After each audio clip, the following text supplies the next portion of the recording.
Amina du futur qui te parle, un tout petit message pour te dire que le son est pas top pour cet épisode. Je sais pas ce qui s'est passé. En vrai, avec mon micro, je sais pas ce qui s'est passé, mais ça résonne un petit peu, donc voilà, je suis désolée, j'espère quand même que tu apprécieras cet épisode et qu'il pourra t'apporter tout ce dont tu as besoin. Voilà, bonne écoute à toi.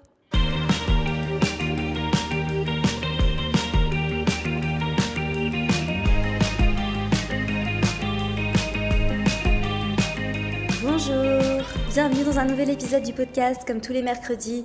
Je suis trop contente de vous retrouver les gars pour un nouvel épisode, toujours à Bali, dans mon salon. Je vous accueille aujourd'hui pour un épisode où on va parler de ces choses que je faisais, de ce qui se passait pour moi quand je me suis lancée dans l'entrepreneuriat. J'avais envie de vous faire cet épisode assez vulnérable quand même, où je vais vous partager pas mal de choses qui se passaient dans ma tête ou des choses que je faisais ou des mindsets que j'avais quand je me suis lancée, ce qui fait en fait que j'en suis arrivée là où j'en suis arrivée aujourd'hui. Et si tu as envie d'entreprendre, si tu entreprends déjà, si tu viens de te lancer, ça pourrait être vraiment un épisode qui pourrait t'aider. Et puis même si tu n'as pas l'intention d'entreprendre, que tu n'entreprends pas déjà, je pense que c'est un épisode qui pourrait te plaire parce que ça va t'aider à savoir un petit peu d'où je viens, connaître un peu mon parcours.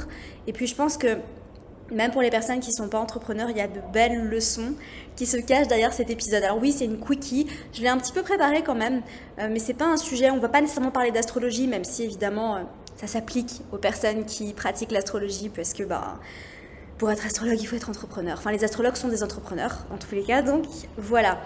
Quand je me suis lancée dans l'entrepreneuriat, c'est comme ça que j'ai voulu intituler cet épisode, parce que je vais en fait te partager quelques petits trucs, en fait, des choses qui sont passées pour moi quand je me suis lancée, parce que c'est vrai que peut-être que tu me découvres ou tu m'as découvert il n'y a pas si longtemps et tu vois en fait que j'ai un business, une entreprise qui fonctionne bien, que je travaille avec certaines personnes que j'ai embauchées, que tout se passe merveilleusement bien, que j'ai construit une entreprise qui est solide. Mais ça fait des années et des années que je construis mon entreprise, que je suis consistante. Non, attends, c'est pas ça le mot consistante, c'est pas le mot en français. En anglais, c'est consistent, mais en français, c'est persévérante, voilà. J'y suis arrivée, t'as vu, j'y suis arrivée sans votre aide cette fois. D'habitude, je vous demande toujours de me dire les mots que je trouve pas en français, en anglais, dans les commentaires si tu me regardes sur YouTube d'ailleurs. D'ailleurs, si tu ne me regardes pas sur YouTube, sache que le podcast est disponible sur YouTube au format vidéo, donc tu peux me voir pendant que je te parle. Tu peux me mettre sur ta télé dans le salon pendant que tu cuisines. Il y a beaucoup de personnes qui font ça, apparemment c'est super pratique. Tu vois, tu mets ça en fond et t'écoutes le podcast pendant que tu ranges ton appart ou pendant que tu cuisines. Enfin bref. Tout ça pour dire que j'adore YouTube, parce que sur YouTube, tu peux me laisser des commentaires et me dire directement ce que tu penses de l'épisode dans les commentaires. C'est très pratique. Donc voilà, bref, parenthèse terminée. Et que je vais te partager pas mal de choses. Donc c'est un épisode qui est assez vulnérable. Je vais te partager des choses que j'ai jamais partagées auparavant. Voilà. Et je pense que ça pourrait être très intéressant.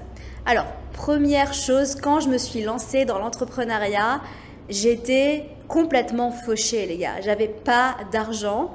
Il faut savoir un truc, en fait, c'est que j'ai pas grandi dans une famille aisée. On n'a jamais eu beaucoup d'argent. Et en fait, j'étais étudiante fauchée comme les blés, très clairement.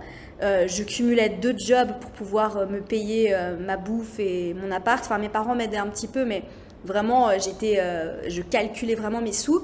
Et ensuite, quand j'ai terminé mes études, j'ai eu un job de salarié en tant que chef de projet digital dans une agence. Et en fait, j'étais payée au SMIC pour faire un travail de malade. Un travail hyper stressant, un travail avec beaucoup de responsabilités, mais j'étais payée au SMIC parce qu'en fait, j'avais pas d'expérience et que, voilà, c'était pas facile de trouver un travail à l'époque. Enfin bref. Et du coup, ça a continué quand je me suis lancée dans l'entrepreneuriat. J'ai été fauchée. Pour te donner quelques petites anecdotes et être un peu plus précise sur qu'est-ce que ça signifiait vraiment d'être fauchée. Déjà, j'avais pas d'économie, j'avais 0 économie, j'avais pas de compte épargne, j'avais rien sur mon compte, donc j'avais pas de sécurité. Et il faut savoir que je faisais mes courses avec ma calculatrice sur mon téléphone parce que j'avais un certain budget par semaine que je devais respecter et je pouvais pas me permettre de dépasser mon budget.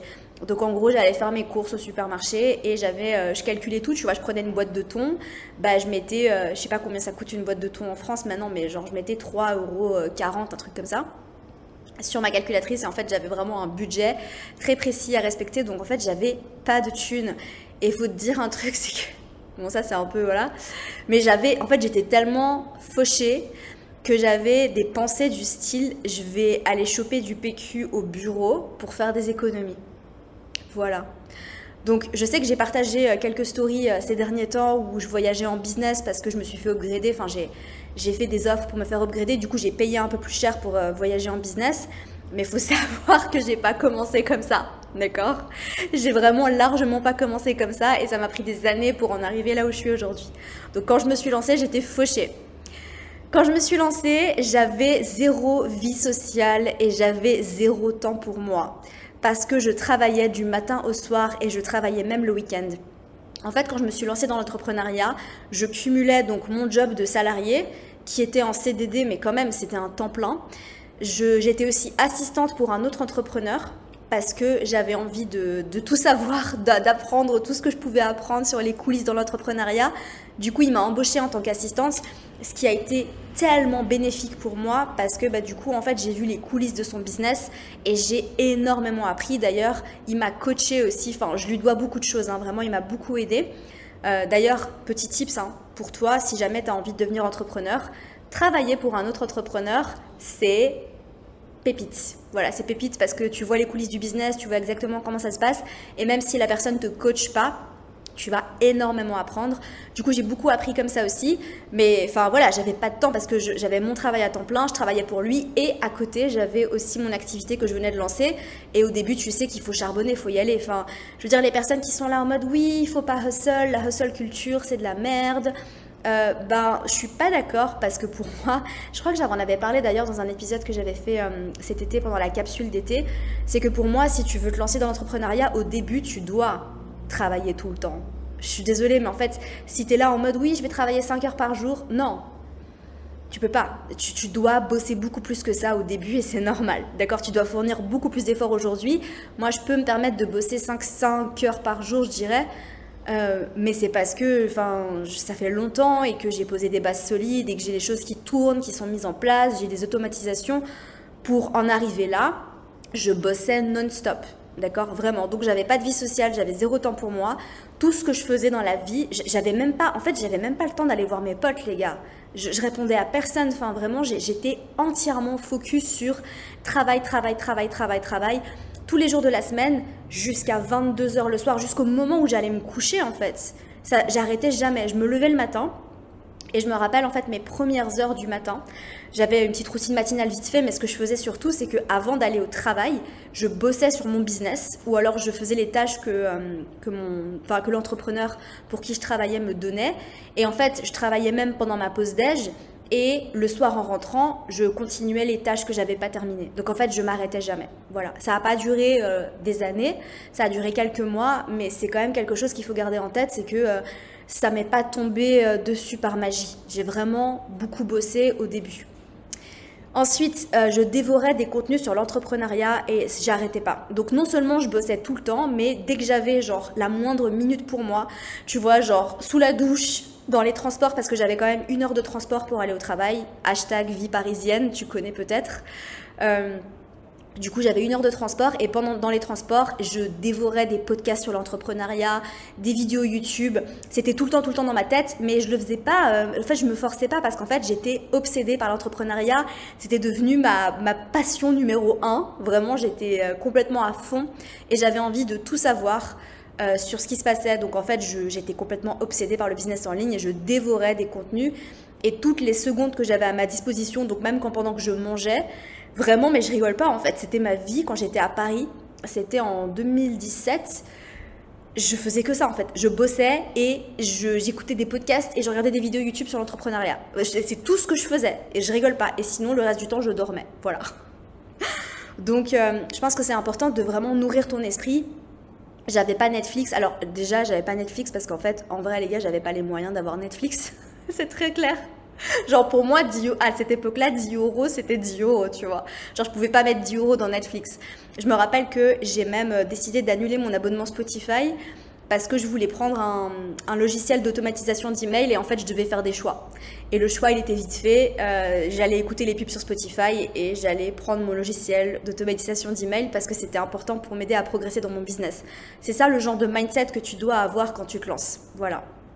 Ensuite, attends, c'est quoi? Quatrième chose, c'est que je me suis tout de suite entourée d'une communauté d'entrepreneurs. Et ça, c'est un point super important, c'est qu'en fait, il n'y avait personne dans mon entourage qui était entrepreneur et surtout, il y avait malheureusement personne qui comprenait mon envie d'entreprendre. Je me suis très vite heurtée à une sorte de mur parce qu'en fait, ce qui s'est passé, c'est que j'ai découvert cette opportunité de travailler en ligne et de lancer un business via YouTube. Mais c'est pas du tout quelqu'un de mon entourage. En fait, j'avais aucun exemple de personne dans ma vie de tous les jours qui était entrepreneur. Mes 2 parents sont salariés, toutes les personnes de ma famille en fait sont salariées.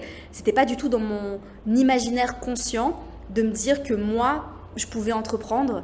Et du coup, j'avais pas d'exemple du tout de ça autour de moi. Donc en fait, ce que j'ai décidé de faire, c'est de suivre les conseils des personnes que j'écoutais en podcast ou sur YouTube qui disaient de s'entourer d'entrepreneurs.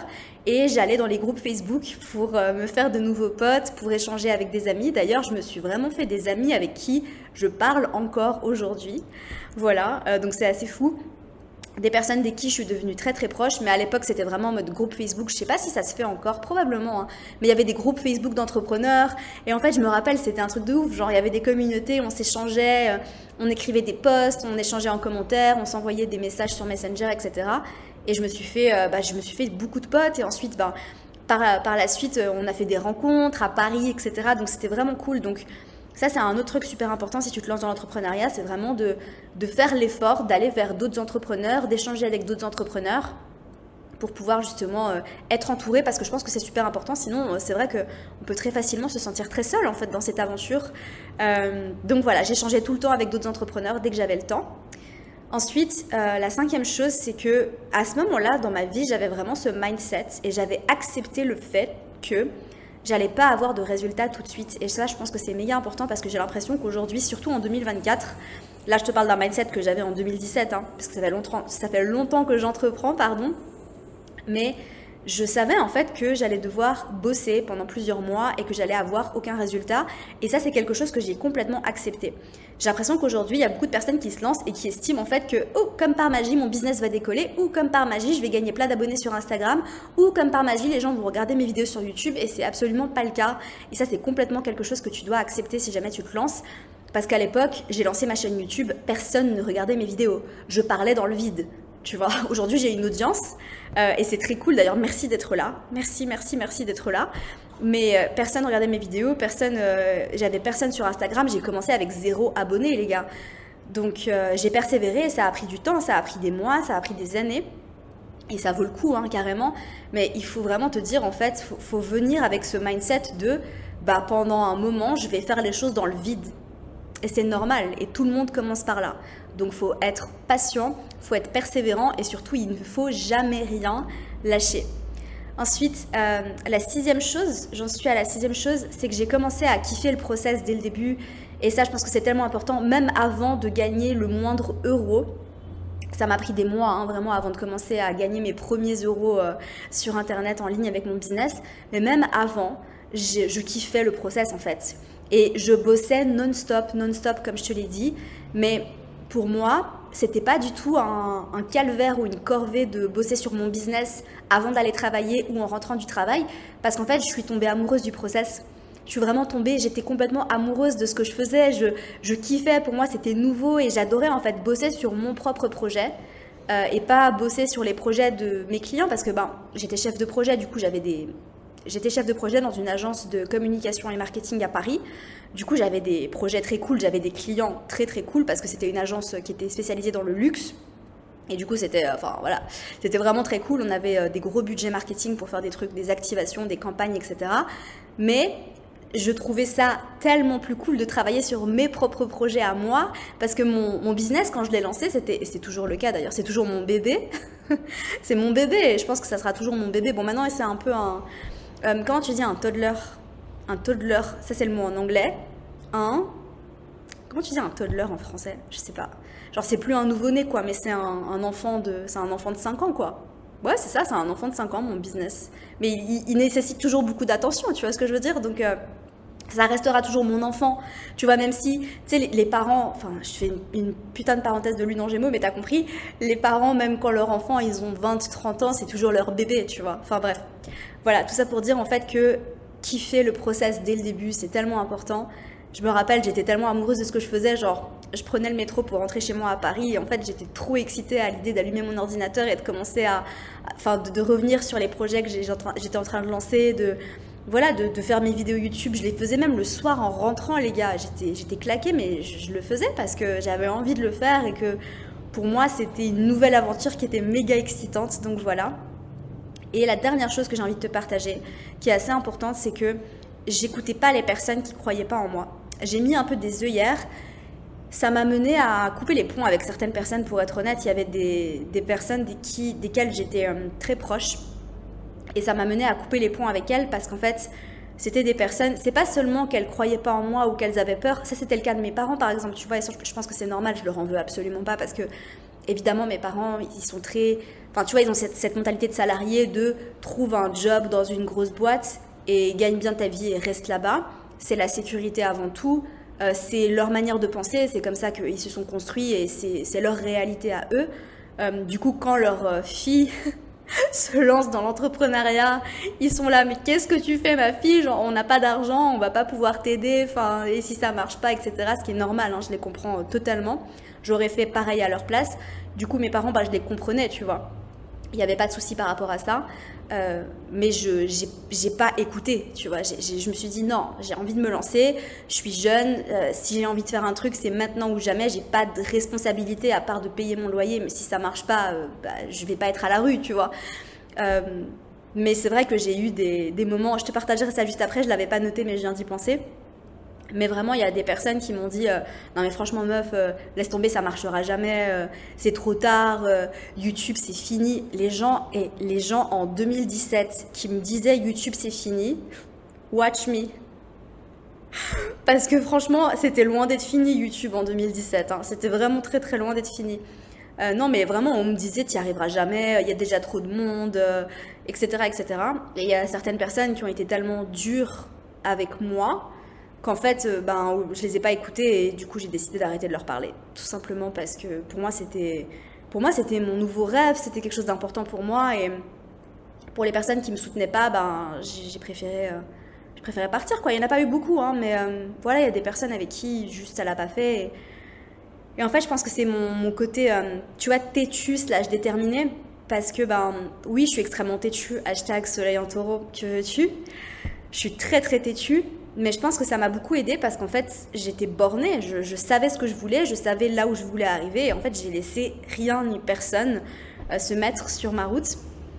Et la chose que je voulais te partager, en fait, c'est que quand je me suis lancée, j'avais extrêmement peur.